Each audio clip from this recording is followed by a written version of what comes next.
Once again po, muli ito si Pastor Al ng Shepherd's Stop. Pag-usapan natin mga kapatid, yung spiritually unchanged.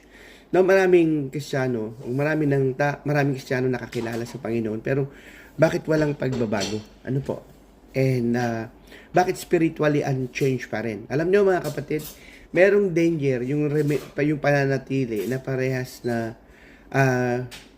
pa rin dati sa kabila ng pagsunod kay Kristo, no? There is a danger of remaining the same while following Jesus. So, hindi po ako naniniwala na ang isang Kristiyano ay nananatiling katulad niya bago niya nakilala si Kristo at hindi nabago sa kabila ng siya ay sumunod na kay Kristo. Sa simula na si Kristo ang naging Diyos niya at personal niyang tagapagligtas. No? Hindi po ako naniniwala na hindi siya babaguhin ng Diyos. Ano po? Marami na po ako nakitang Kristiyano na binago ng Diyos. Marami na rin po ako nakita sa buhay ng mga Kristiyano na talagang meron silang tinalikuran. At dahil sa kanilang pag-ibig at pagsunod kay Kristo. Sabi nga po sa 2 Corinthians 5:17, "Therefore, if anyone is in Christ, he is a new creation. The old has passed away. Behold, the new has come." Kaya makita natin sa passage na binasa natin na wala na yung dating pagkatao sa atin. No? Kung talagang tinanggap natin si Kristo. No? Yun po yung tanong doon no. Marami pong nagsasabi na they are Christian.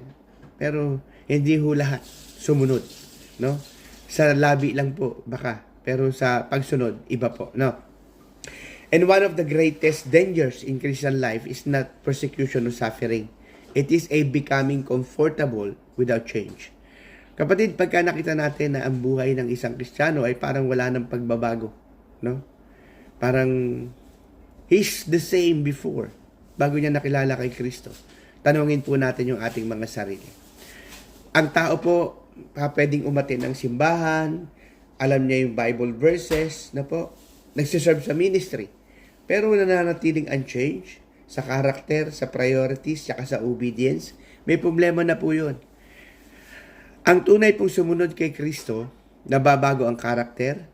Of course, nababago yung priorities sa buhay. Sino ba yung priorities niya? Yung bang sarili niya o ang Diyos?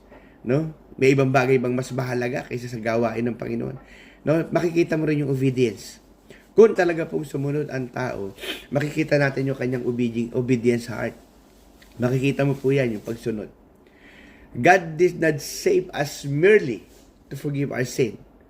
Niligtas niya rin po tayo to transform sa pagiging likeness of Christ.